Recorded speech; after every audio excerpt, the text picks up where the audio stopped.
Well, howdy there, Internet people. It's Bo again. So, today we are going to talk about clusters and information and history and the laws and bans and escalations and the new U.S. aid package to Ukraine.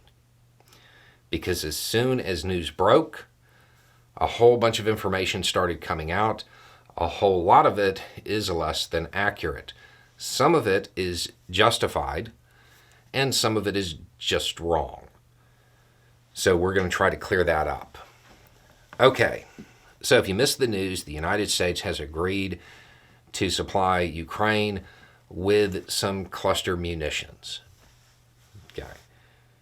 The words escalation, crime, and banned started just all over social media.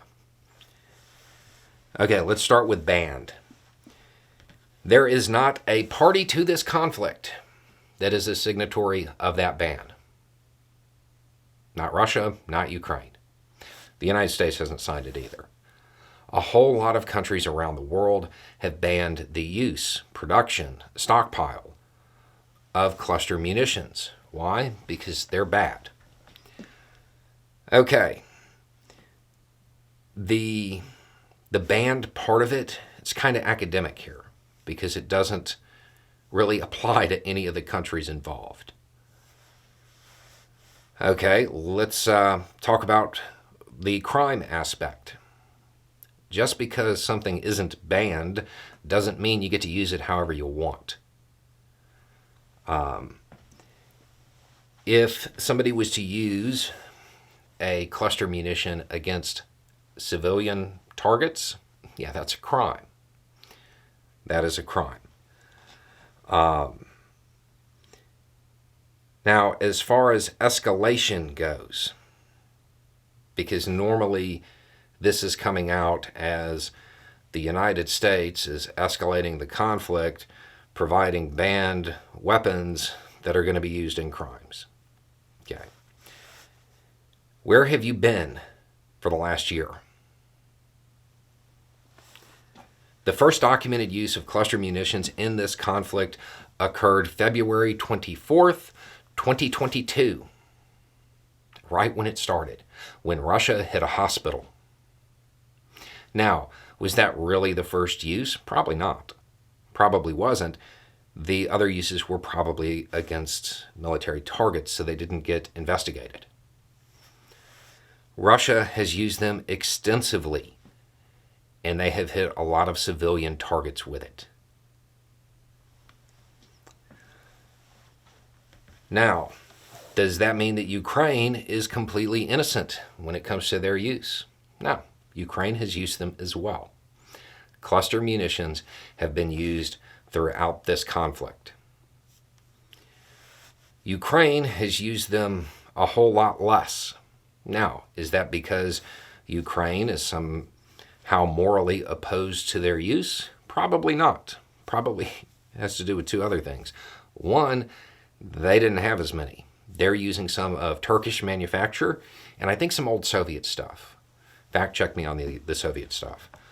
And then the other reason they're not using them as much is because the fighting is in Ukraine.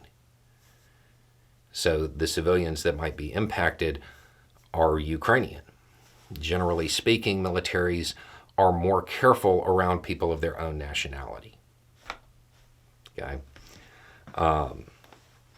So the banned part doesn't really apply. Escalation, not even close. The crime aspect, it's happened, but to my knowledge, the ones that actually look like crimes all came from the Russian side. That doesn't mean that Ukraine didn't do it. I may not be aware of it. It's also worth noting that some of the times when Russia hit civilian targets, it seems clear that it was an accident. There are also times when it's pretty clear that it wasn't. Okay, so what exactly is the United States providing? Looks like shells, like artillery shells. If I remember correctly, these will basically take out about 6 acres, more or less.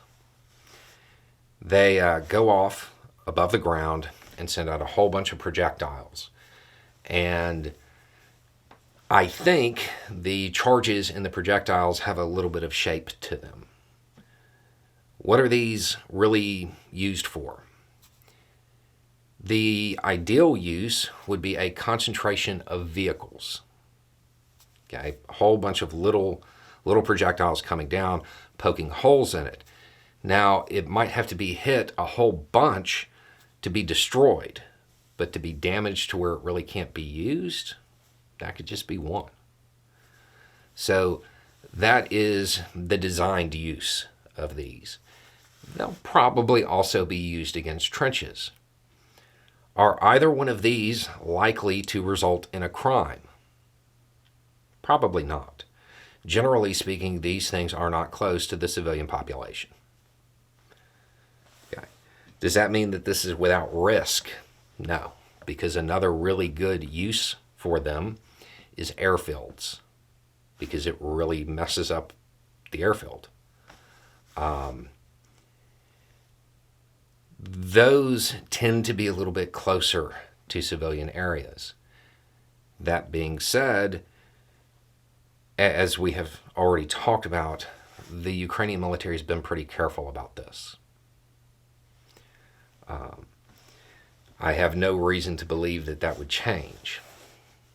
Okay, so that's the information, the factual information that you need. Okay. All of that being said, these are horrible and they should be banned. They shouldn't be used. It's one of those things that is, it causes problems far beyond what people really think about. People think about them hitting civilian areas. The thing that often gets overlooked is a whole bunch of very small, hard to detect, unexploded items that get left behind to be found years later. These are bad. They really are. But war is bad. It's horrible. It would be great if these were not in use. But that's probably not going to change anytime soon. Major powers aren't going to want to give this up.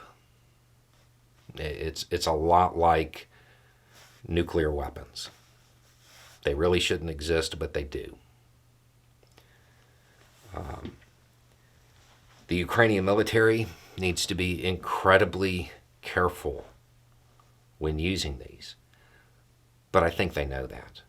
I don't think that they need to be told that. I'm certain, having been on the receiving end of them, they understand how devastating they are. They don't want that near their people. Anyway, it's just a thought. Y'all have a good day.